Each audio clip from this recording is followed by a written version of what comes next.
I was backpacking through Thailand and decided to stay a few nights in Bangkok. I found a budget hotel online. Nothing fancy, just a place to sleep. The moment I stepped inside, though, something felt wrong. The air smelled stale, like an old book left in the rain. The lobby was empty except for a single receptionist who barely looked up as I approached. "One night," I said. He nodded, grabbed a key, and handed it to me without a word. "Room 409.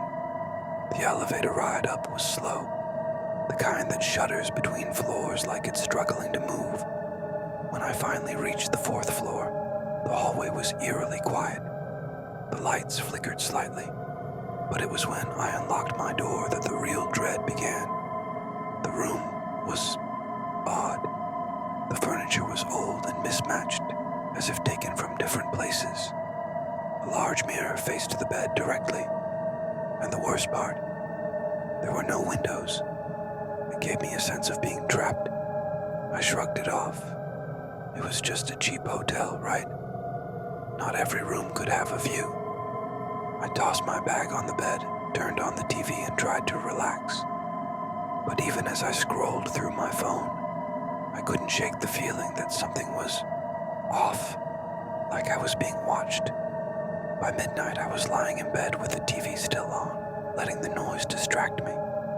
That's when I heard it. Knock, knock, knock. Soft tapping from inside the closet. I froze. The air conditioning had been making small noises earlier, but this was different. I stared at the closet door, my heart pounding. Maybe it was just old pipes. Maybe the room next door.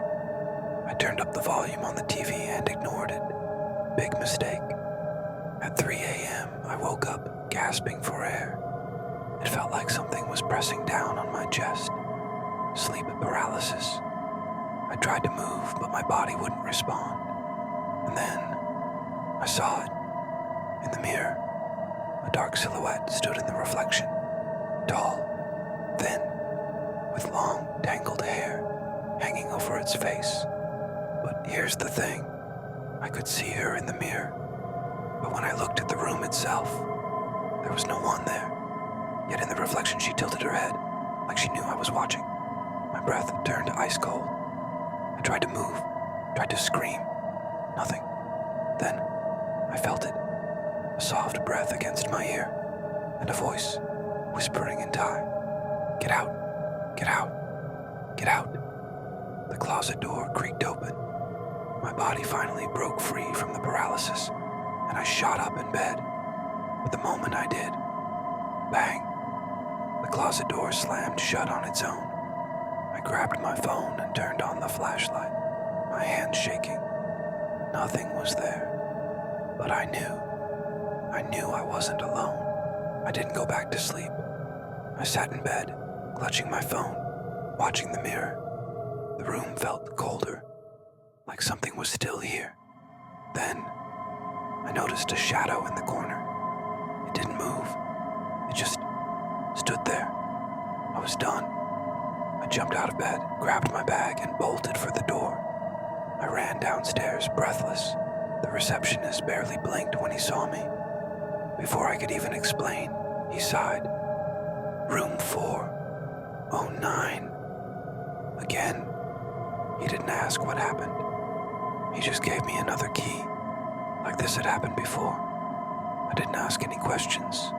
I just took the new key and left. I never slept in that room again. The next day, I asked another staff member about room 409. He hesitated. Then, in a hushed voice, he told me the truth. Years ago, a woman had died there. Some say she was murdered.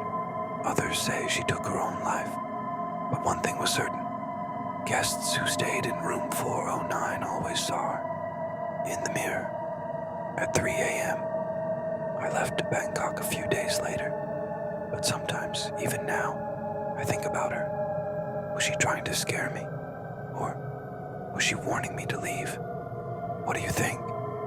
Was it just a nightmare? Or did I really see her? Let me know in the comments below, if you dare.